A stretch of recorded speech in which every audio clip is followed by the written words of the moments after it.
Teng tunggu neng bola teng teng teng teng teng teng teng teng long teng tong tong.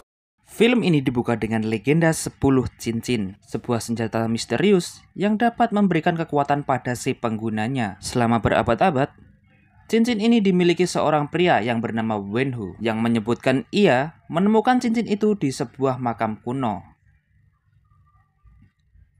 Dengan adanya senjata tersebut, Wenhu sering perang dengan kerajaan lain. Dia menghabisi pasukan kerajaan seorang diri, lalu merampas harta kerajaan untuk memperkuat wibawanya. Wenhu kemudian mendirikan organisasi sendiri yang bernama 10 Cincin, di mana anggota 10 Cincin ini ditugaskan untuk mengambil alih berbagai kerajaan dan juga pemerintahan. Karena Wenhu memiliki kekuatan dewa, dia menjadi awet muda, kuat, dan tahan lama. Namun Wenhu belum sepenuhnya puas dengan apa yang ia dimiliki sekarang. Hingga pada tahun 1996, Wenhu dan anak buahnya mencoba mencari desa Talo yang misterius untuk menemukan sosok seekor naga yang katanya dapat menambahkan kekuatan Wenhu. Wenhu dan pasukannya lalu pergi ke lokasi desa Talo, di mana jalan menuju desa Talo dipenuhi ratusan bahkan ribuan bambu. Di dalam perjalanannya, tiba-tiba bambu itu bergerak menutup jalan yang mereka lewati. Dan hal tersebut, mobil yang ditumpangi Wenhu hilang kendali, lalu jatuh dalam jurang. Untung saja, Wenhu berhasil selamat berkat Ten Ring-nya. Wenhu kemudian melanjutkan perjalanannya seorang diri. Sampainya di pintu desa Talo, Wenhu dihadang pendekar wanita yang bernama Yingli, yang secara terang-terangan langsung mengusir kedatangan Wenhu. Namun Wenhu malah menantangnya berkelahi.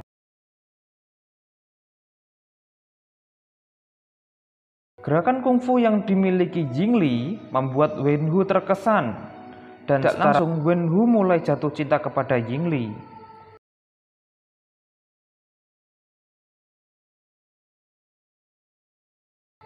Pertarungan tersebut akhirnya dimenangkan Yingli dengan jurus dari desa Talo.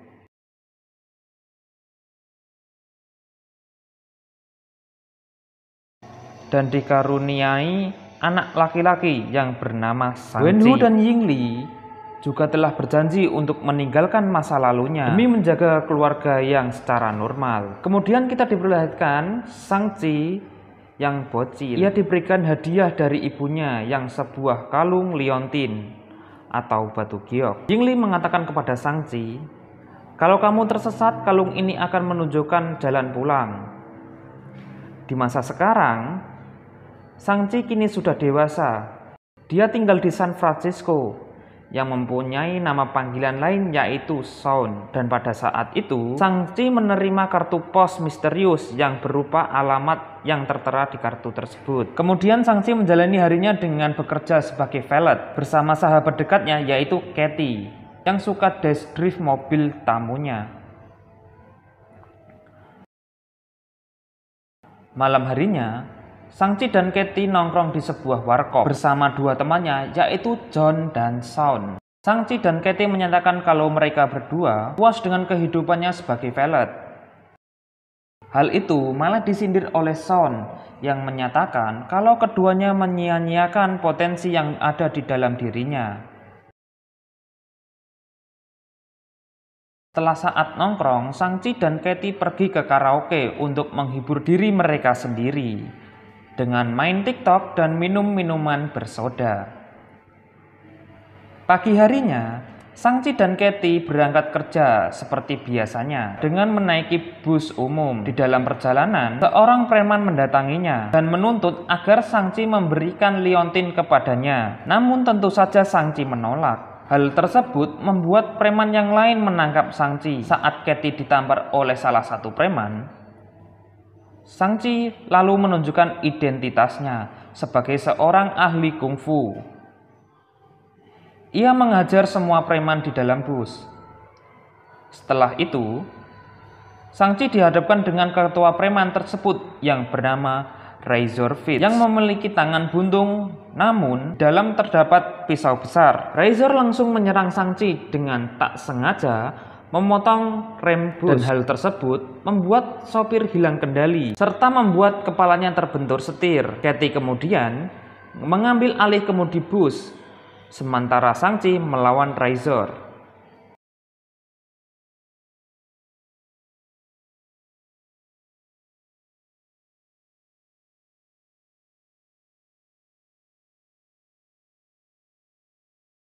Di dalam pertarungan tersebut, Shang-Chi menyuruh penumpang untuk pindah ke gerbong depan. Lalu ia memancing Razor untuk tetap berada di gerbong belakang. Di situ, Razor mengatakan kepada Shang-Chi kalau adikmu bakal mendapatkan apa yang akan terjadi. Shang-Chi pun langsung mendorong Razor dan membiarkannya menabrak bulldozer yang lagi bekerja. Sedangkan Katie berhasil memberhentikan busnya dengan bersandar ke salah satu truk di sampingnya.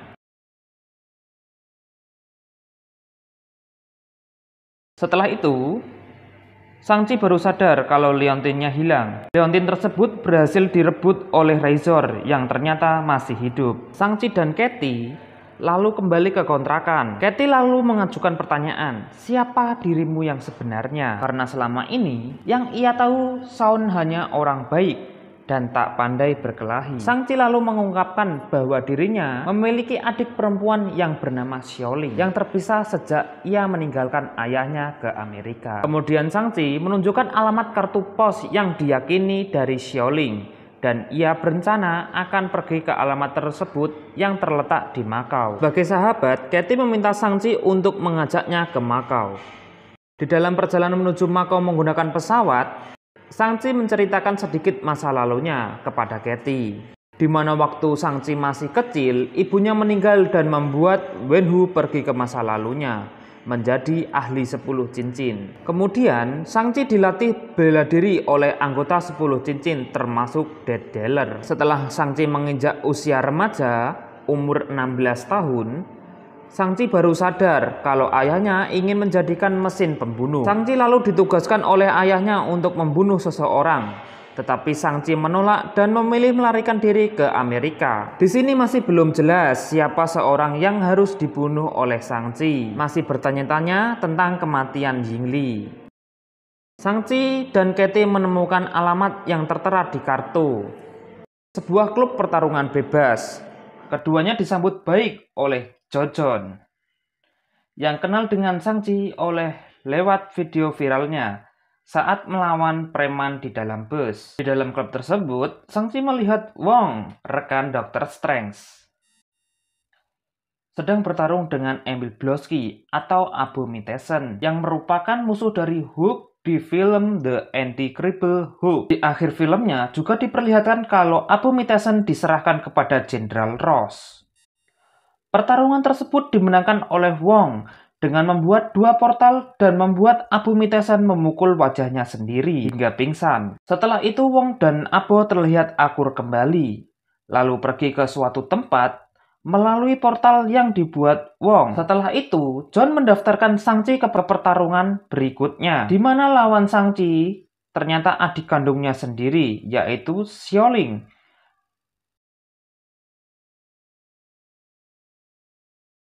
Di dalam pertarungan, Shang-Chi dihajar habis-habisan oleh Xiaoling. Hingga akhirnya, Shang-Chi mengatakan kalau ayah kita akan datang untuk mengambil leontin milik Xiaoling. Setelah pertarungan selesai, Xiaoling mengungkapkan kekecewaan kepada Shang-Chi yang telah meninggalkannya sewaktu ibunya meninggal. Xiaoling juga mengungkapkan kalau tempat ini adalah miliknya dari jelih payahnya sendiri.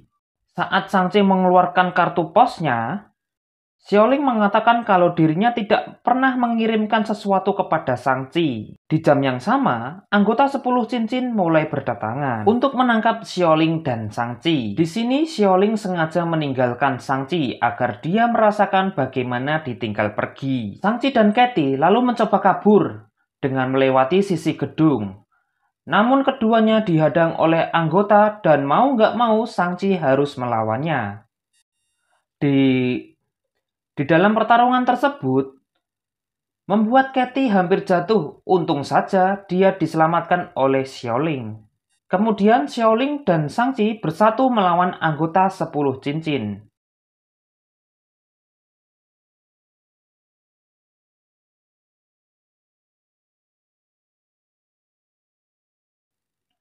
Di waktu yang sama, Deaddeller datang dan merebut Leontin dari Xiaoling. Sang pun tak tinggal diam, ia terus mengejar Deaddeller dan berujung pertarungan yang sangat sengit. Saat Shang-Chi berhasil mengalahkan Deaddeller, Wenhu datang sambil menghentikan Shang-Chi dengan Ten Ring-nya. Kemudian Wenhu membawa anak-anaknya beserta Katie ke kompleks 10 cincin dan disambut oleh anggota dan bertingkah baik kepada Shang-Chi.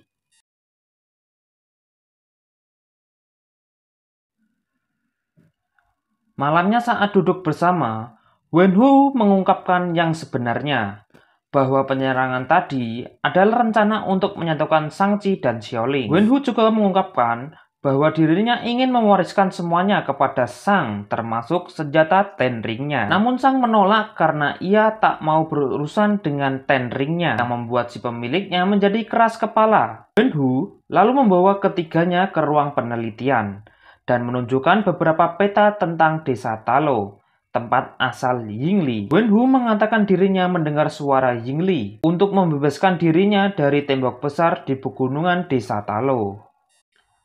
Hal itu membuat Wenhu berpikir Yingli masih hidup. Jadi saat Yingli meninggal, Wenhu mengembalikan jasad istrinya ke desa Talo.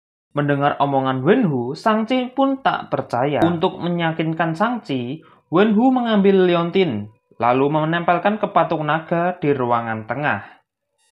Setelah itu, patung naga tiba-tiba menyala, lalu mengeluarkan peta air berupa labirin bambu yang akan membuka jalan untuk ke desa Talo. Namun jalan tersebut akan terbuka setahun sekali dan 3 hari ke depan adalah hari terbukanya jalan tersebut. Wenhu mengatakan rencananya kepada anggota 10 cincin untuk menyerang desa Talo, lalu untuk mengambil Yingli dari mereka. Tentu saja, Shang-Chi dan Xiaoling membantah rencana Wenhu karena tindakan tersebut tidak baik. Wenhu pun marah lalu membanting Shang-Chi. Setelah itu Shang-Chi ditangkap lalu dimasukkan ke penjara bersama Xiaoling dan Katie. Di dalam penjara, mereka bertemu seorang pria yang bernama Trevor Saltari yang sebelumnya dia ditangkap oleh Wenhu karena menyamar sebagai orang Mandarin. Ia sudah puluhan tahun di sini dan satu-satunya teman di sini adalah makhluk tak berwajah yang diberi nama Morris. Trevor mengungkapkan bahwa Yingli membawa Morris ke sini untuk dijadikan peliharaan. Namun setelah Yingli meninggal, Morris tak terawat yang kemudian dirawat oleh Trevor. Trevor yang paham bahasa Morris lalu mengungkapkan bahwa dirinya meminta bantuan dari Shang-Chi untuk membawanya kembali ke Talo. Morris bakal memandu Shang-Chi ke Talo, walau jalan di labirin belum terbuka. Shang pun penasaran asal desa ibunya, dan dia mau mengantarkan Morris ke desa Talo. Mereka lalu pergi ke garasi komplek. Melalui rute pelarian yang ditemukan oleh Xiaoling, sesampainya di garasi, mereka mencuri mobil Razor Fish dan diketahui yaitu Razor sendiri melalui CCTV. Kelompok Shang pun dikejar-kejar oleh anggota 10 cincin. Namun karena Katie yang mengemudi, mereka berhasil lolos dari kejaran anggota 10 cincin.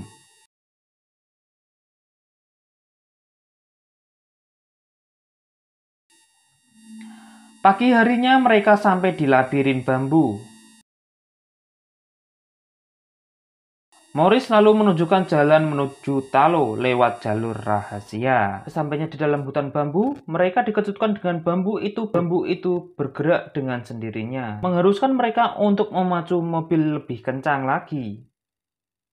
Setelah berkelok-kelok, mereka pun sampai di gua yang akan mengantarkan mereka menuju desa Talo. Setelah masuk, mereka terkejut. Banyak sekali hewan mitologi. Dari rubah ekor 9, kuda, jerapah, sampai babi tak berkepala. Sejenis dengan Morris, yaitu kayak babi. Setelah sampainya di sebuah desa, mereka dikepung sama keluarga ibu Shang-Chi. Waktu yang sama, mereka didatangi pemimpin klan Talo, yaitu bibinya Shang-Chi. Panggil saja Yingnan. Yingnan pun menuntun mereka ke tepi danau. Ada sebuah pegunungan dan goa kegelapan. makhluk penghisap jiwa yang sudah tersegel.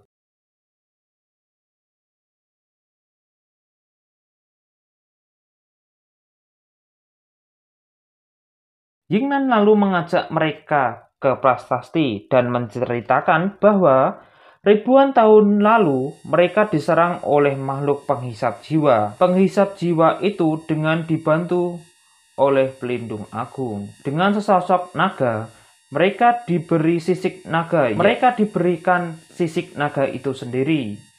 Penduduk Talo dan naga akhirnya bisa memojokkan makhluk tersebut dan memasukkannya di dalam gua. Lebih tepatnya, gerbang kegelapan tersebut. Dan sampai sekarang, mereka selalu menjaganya agar tidak lagi menyerang manusia. Yingnan menceritakan bahwa yang membisiki Wenhu, ayah Shang-Chi, bukanlah ibunya, melainkan makhluk penghisap jiwa itu. Makhluk tersebut bermaksud untuk mempengaruhi Wenhu untuk membuka segelnya, karena pemilik Tengring lah yang bisa membukanya. Yingnan lalu memberikan setelan baju kepada Shang-Chi dan Shaolin yang dibuat oleh ibunya Yingli yang memang untuk kedua anaknya. Keesokan harinya, Yingnan mengajak Shang-Chi untuk berlatih. Yingnan lalu mengajarkan jurus untuk mengalahkan Wenhu.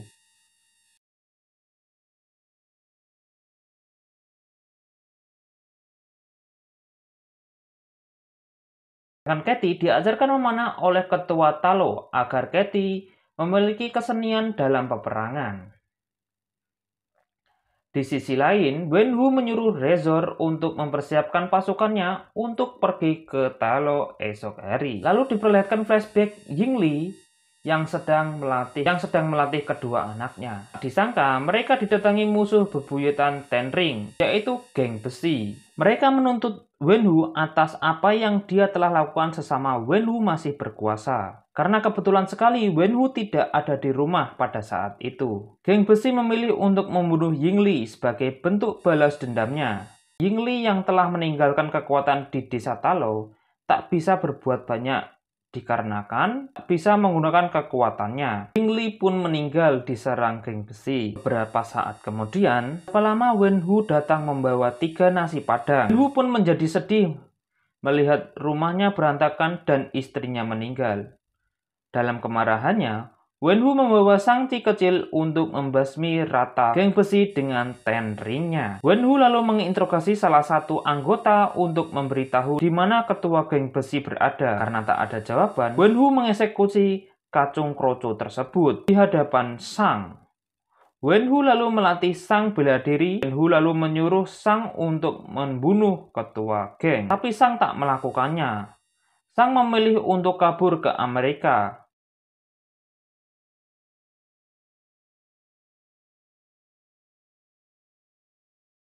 Beralih masa kini, esok harinya Wenhu telah sampai ke desa Talo. Shang dan pejuang Talo bersiap untuk menghadang Wenhu. Dan tanpa basa-basi, pertempuran pun dimulai. Surararararararara.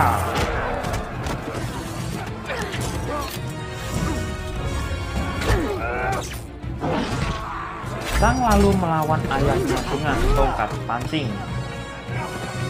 Shang lalu melawan ayahnya dengan tongkat pancing tanpa benang dan umpan. Namun tentu saja Shang tak mampu melawan ayahnya yang menggunakan Ten Rings.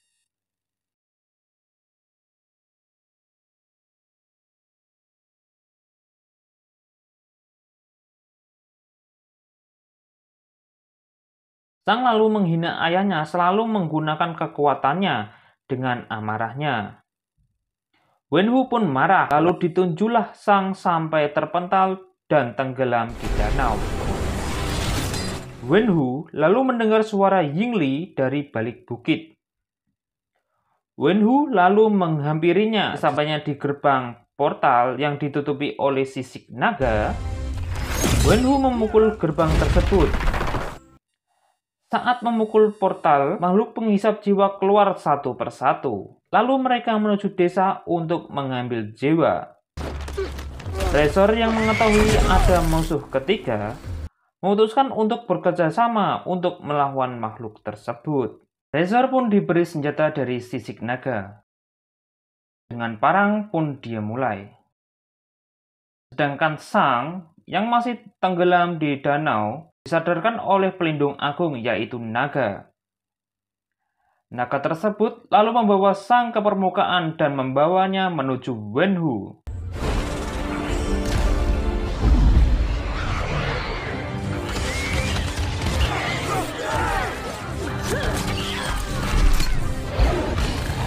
Duel ayah anak pun tak terelakkan.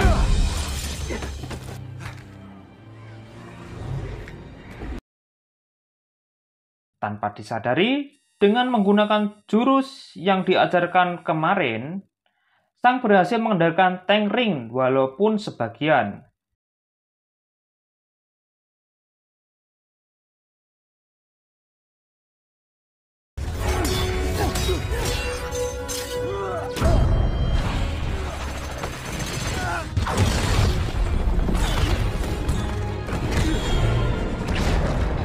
Lalu Sang mengambil semua ring dan mengarahkannya ke Wenhu.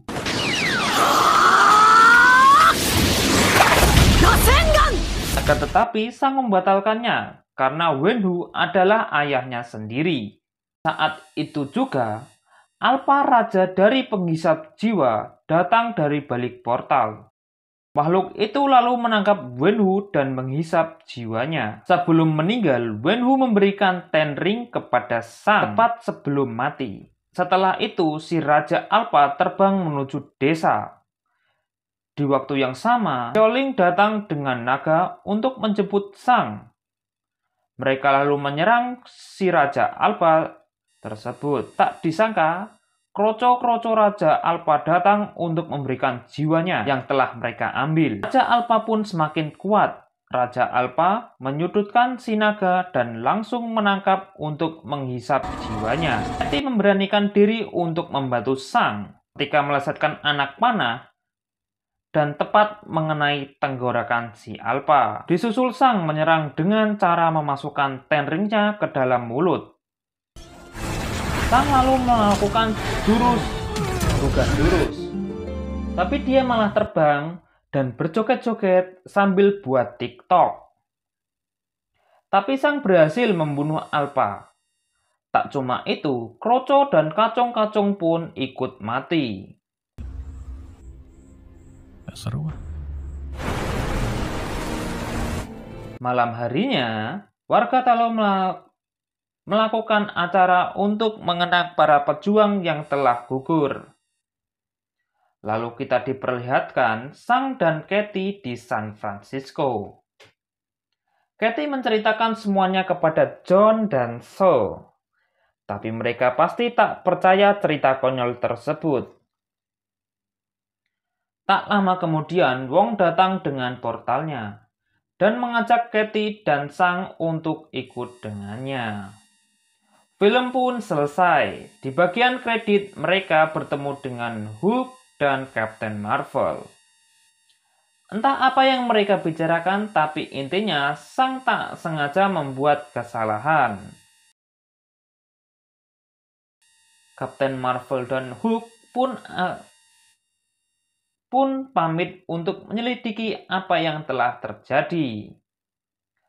Setelah diskusi selesai, Wong lalu diajak ke tempat klub bernyanyi bersama Ketty dan Sang. Mereka pun membuat konten lagu TikTok dan joget-joget sambil minum-minum soda. Sekian dan terima kasih.